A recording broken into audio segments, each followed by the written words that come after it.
ଥରେ ଗୋଟିଏ ବିଲୁଆ ଜଙ୍ଗଲରେ ବୁଲୁଥାଏ। ତାକୁ ଗୋଟିଏ ଶିକାରୀ ତୀର ମାରିଦେଲା। ବିଲୁଆର ପେଟରେ ସେହି ତୀରଟି ବାଜିଲା।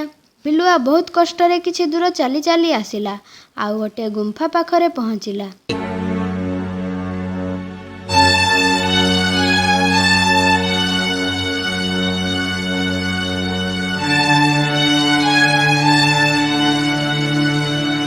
କିଛି ସମୟ ପରେ ସେହି ବିଲୁଆ ପାଖକୁ ଗୋଟିଏ ଗୁଣ୍ଡୁଚି ଆସିଲା। କହିଲା, ବିଲୁଆ ନନା, ଆଜି କ'ଣ ତମେ ଆଘାତ ପାଇଛ? ତମେ ସବୁଦିନ ସମସ୍ତଙ୍କୁ ଆଘାତ ଦିଅ। ବିଲୁଆ ନନା କାଲିକି ଯଦି ବଞ୍ଚିବ ତାହେଲେ ମୋତେ ଶିକାର କରିବା ପାଇଁ ତଡ଼ିବ। ମୁଁ ଚାଲିଲି। ହା ହା ହା ହା ହା। ଏପଟେ ତନି ଚଢ଼େଇ ଜଙ୍ଗଲରେ ବୁଲୁଥାଏ। କିଛି ଆଗକୁ ଆସି ଦେଖିଲା ଗୋଟିଏ ବିଲୁଆ ଆଘାତ ପାଇଛି। ତନି ଚଢ଼େଇ ସେହି ବିଲୁଆ ପାଖକୁ ଗଲା। ବିଲୁଆ ପେଟରୁ ତୀର ବାହାର କରି ସେହି ବିଲୁଆକୁ କିଛି ଔଷଧ ଲଗାଇ ଦେଲା।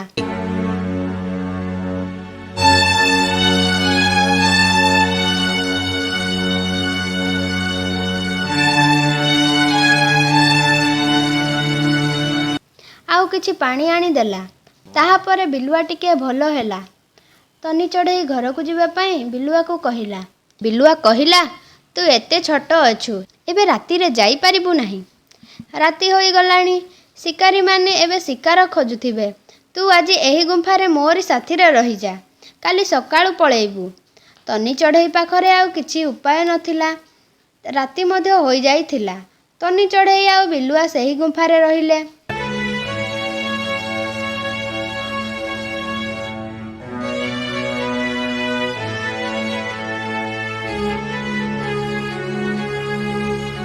କିଛି ସମୟ ପରେ ସେହି ଗୁମ୍ଫା ଭିତରକୁ ଆଉ ଗୋଟିଏ ବିଲୁଆ ଆସିଲା। କହିଲା, ଆରେ ବିଲୁଆ ନନା, ତମର କ'ଣ ହୋଇଛି? ତମେ ଆଜି ମୋରି ଗୁମ୍ଫାରେ? କ'ଣ କରିବି ଆଉ? ସକାଳୁ ଜଙ୍ଗଲରେ ବୁଲୁଥିଲି, କେଉଁ ଶିକାରୀ ଗୋଟିଏ ତୀର ମାରିଦେଲା, ଆଉ ଏହି ଛୋଟ ପକ୍ଷୀଟି ମୋର ଜୀବନ ବଞ୍ଚାଇଛି। ବିଲୁଆ କହିଲା, ମୁଁ ଭାବିଲି ତମେ ଆଜି ମୋରି ଗୁମ୍ଫାରେ ରହିବ ବୋଲି କହିଥିଲେ ମୁଁ କିଛି ଖାଦ୍ୟର ବ୍ୟବସ୍ଥା କରିଥାନ୍ତି। ବିଲୁଆ କହିଲା, ନାଇଁ ଥାଉ, କାଲି ସକାଳୁ ଆମେ ଏଠାରୁ ଚାଲିଯିବୁ। କିନ୍ତୁ ଆର ବିଲୁଆଟି ମନେ ମନେ ଭାବୁଥାଏ, ଏହି ବିଲୁଆ ତ ଆଘାତ ପାଇଛି, ମୁଁ ଏହି ପକ୍ଷୀଟିକୁ ଆରାମସେ ମାରିକି ଖାଇପାରିବି। ମୁଁ ଆଜି ପେଟ ପୂରା ମଧ୍ୟ ଖାଇନି। ବିଲୁଆ ଆର ବିଲୁଆଟିକୁ କହିଲା, ଭାଇ, ତମେ ଶୋଇପଡ଼, ତମ ଦେହ ଆଘାତ ପାଇଛି। ମୁଁ ତମକୁ ଆଉ ଏହି ପକ୍ଷୀକୁ ଜଗିଛି, ଯେମିତି ଏହି ଗୁମ୍ଫା ଭିତରକୁ ଆଉ କେହି ଆସିପାରିବେ ନାହିଁ। ବିଲୁଆଟି ଜାଣିପାରିଲା ଯେ ଇଏ ଏହି ପକ୍ଷୀକୁ ମାରିବାକୁ ଚାହୁଁଛି। କହିଲା, ମୋତେ ଯେତେ କଷ୍ଟ ହଉ ମୁଁ ଆଜି ଶୋଇବି ନାହିଁ। ଏହି ନିରୀହ ପକ୍ଷୀଟି ମୋର ଜୀବନ ବଞ୍ଚେଇଛି। ମୁଁ ୟାକୁ କାଲି ତାର ଘରକୁ ଛାଡ଼ିଦେଲେ ଯାଇ ଶାନ୍ତିରେ ଶୋଇପାରିବି। ଏମିତିରେ ସକାଳ ପାହିଲା। ବିଲୁଆ ପକ୍ଷୀଟିକୁ କହିଲା, ତନି ଚଢ଼େଇ, ତୁ ଏବେ ତୋର ଘରକୁ ଯା। ତାହାପରେ ତନି ଚଢ଼େଇ ଆକାଶକୁ ଉଡ଼ି ଚାଲିଗଲା।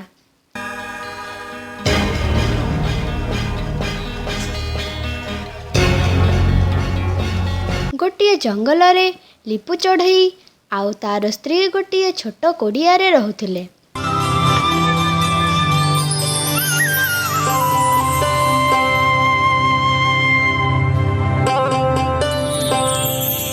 ଲିପୁ ସବୁଦିନ ଜଙ୍ଗଲକୁ କିଛି ଫଳ ଆଣିବା ପାଇଁ ଯାଏ। ଭଲ ଭଲ ପାଚିଲା ଫଳ ଧରିକି ଆସେ।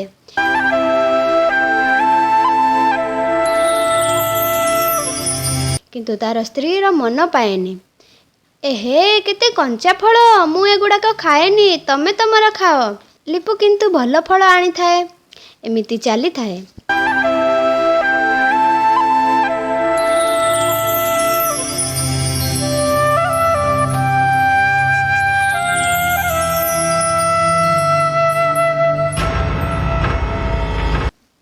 ଥରେ ଲିପୁ ଜଙ୍ଗଲକୁ କିଛି ଫଳ ଆଣିବା ପାଇଁ ଯାଇଥାଏ। ଗୋଟିଏ ଯାଦୁଇ ପରି ଗୋଟିଏ ଜାଲରେ ଫସି ଯାଇଥାଏ। ଲିପୁ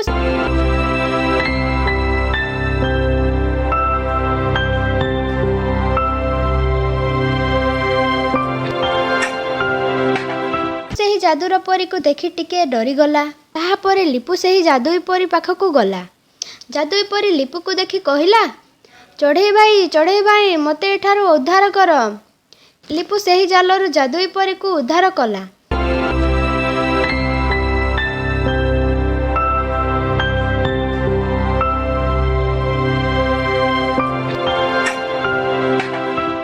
ତାହାପରେ ଯାଦୁଇ ପରି ଲିପୁକୁ କହିଲା, ମୁଁ ଯାଦୁର ପରି। ମୁଁ ଓ ମୋର ସାଙ୍ଗମାନେ ମିଶି ସବୁ ଆସିଥିଲୁ, କିନ୍ତୁ ମୁଁ କିଛି ଦୂର ଚାଲି ଆସିଥିଲି ଆଉ ଏହି ଜାଲରେ ଲାଗିଗଲି। ତୁମର କ'ଣ ଦରକାର ମୋତେ ମାଗ, ମୁଁ ତୁମକୁ ଦେଇ ଚାଲିଯିବି। ଲିପୁ କହିଲା, ମୋରି ପାଖରେ ସବୁ ଅଛି, ମୋର ଆଉ କିଛି ଦରକାର ନାହିଁ। ତାହାପରେ ଲିପୁ ସେଠାରୁ ଚାଲି ଆସିଲା ଆଉ କିଛି ଫଳ ଧରି ଘରେ ପହଞ୍ଚିଲା। ଲିପୁ ତାର ସ୍ତ୍ରୀକୁ ସବୁ କଥା କହିଲା, କେମିତି ଯାଦୁଇ ପରି ଫସି ଯାଇଥିଲା ଆଉ ଲିପୁ ତାର ଜୀବନ ବଞ୍ଚାଇଲା। ଲିପୁର ସ୍ତ୍ରୀ କହିଲା, ତମେ କେଡ଼େ ବୋକା, ସିଏ ତମକୁ କହିଲା କ'ଣ ମାଗିବା ପାଇଁ, ତମେ କିଛି ବି ମାଗିଲ ନାହିଁ। ଲିପୁ କହିଲା, ଆମର ତ ସବୁ ଅଛି, ଆମର ଆଉ କ'ଣ ଦରକାର। ଲିପୁର ସ୍ତ୍ରୀ କହିଲା, ଆମର ରହିବା ପାଇଁ ଗୋଟିଏ ଭଲ ଘର ନାହିଁ, ତମେ ଗୋଟିଏ ଭଲ ଘର ମାଗିଥାନ୍ତ। ଏବେ ଯାଅ, ନହେଲେ ଯାଦୁଇ ପରି ଚାଲି ଯାଇପାରେ। ତମେ ଗୋଟିଏ ଆମ ପାଇଁ ଘର ମାଗିବ।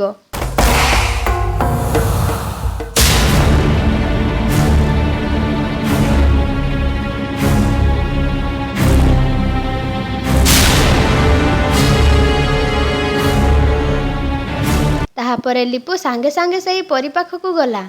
ଯାଦୁଇ ପରି, ତମେ ଅଛ ନା ଚାଲିଗଲ?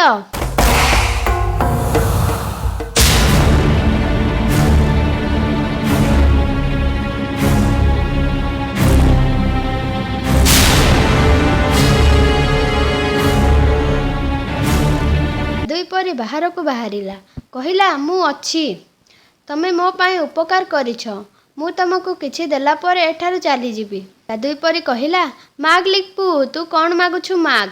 ଲିପୁ କହିଲା, ମୋର ସ୍ତ୍ରୀ କହୁଥିଲା ଆମର ଗୋଟିଏ ଘର ନାହିଁ, ଗୋଟିଏ ଘର ଦେଇଥାନ୍ତ। ଯାଦୁଇ ପରି କହିଲା, ଯା ଲିପୁ, ତୋରି ଘରକୁ ଯା। ତାହାପରେ ଲିପୁ ତାର ଘରକୁ ଗଲା, ଦେଖିଲା ତାଙ୍କର ଛୋଟ ଘରଟି ଗୋଟିଏ ବଡ଼ ଘର ଓ ସୁନ୍ଦର ଘର ହୋଇଯାଇଛି।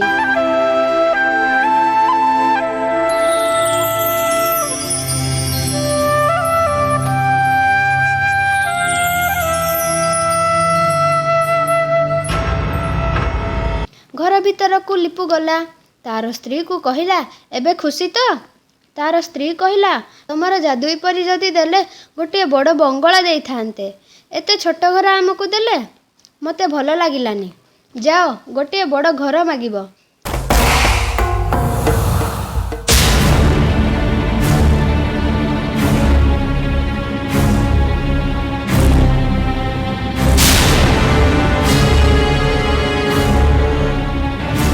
ତାହାପରେ ଲିପୁ ପୁଣି ଯାଦୁଇ ପରି ପାଖକୁ ଗଲା, କହିଲା, ଯାଦୁଇ ପରି, ତମେ ଅଛ ନା ପଳେଇଲ?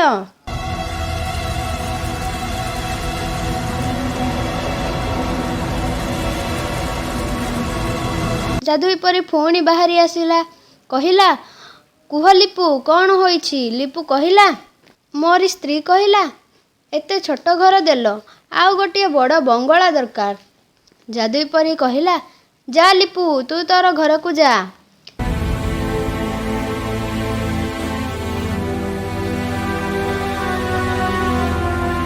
ଲିପୁ ତାର ଘରକୁ ଗଲା, ଦେଖିଲା ତାର ଗୋଟିଏ ବଡ଼ ବଙ୍ଗଳା ଅଛି।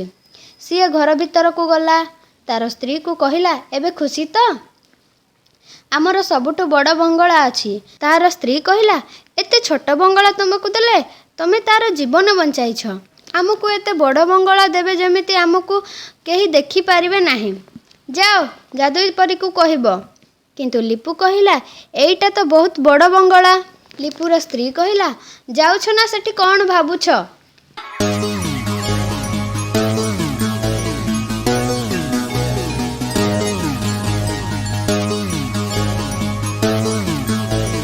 ଲିପୁ ପୁଣି ଯାଦୁଇ ପରୀ ପାଖକୁ ଗଲା। ତାର ସ୍ତ୍ରୀ ଯେମିତି କହିଥିଲା ପୁଣି ସେମିତି କହିଲା। ଯାଦୁଇ ପରୀ କହିଲା, ଯା ଲିପୁ, ତୋର ଘରକୁ ଯା। ଲିପୁ ତାର ଘରକୁ ଆସିଲା, ଦେଖିଲା ତାର ବଙ୍ଗଳା ଆଉ ନାହିଁ, ତାର ସ୍ତ୍ରୀ ମଧ୍ୟ ନାହିଁ।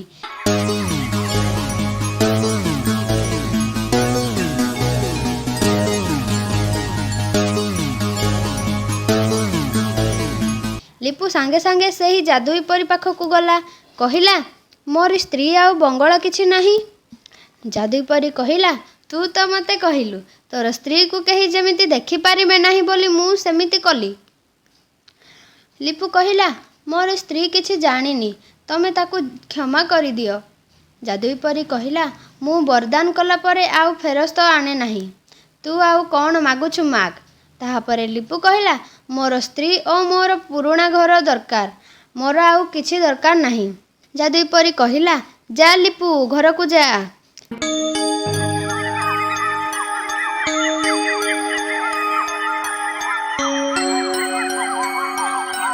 ଲିପୁ ତାର ଘରକୁ ଗଲା, ଦେଖିଲା ତାର ପୁରୁଣା ବସ୍ତା ଆଉ ତାର ସ୍ତ୍ରୀ ଅଛନ୍ତି। ଦୁଇ ଜଣ ଖୁସିରେ ସେହି ପୁରୁଣା ଘରେ ରହିଲେ।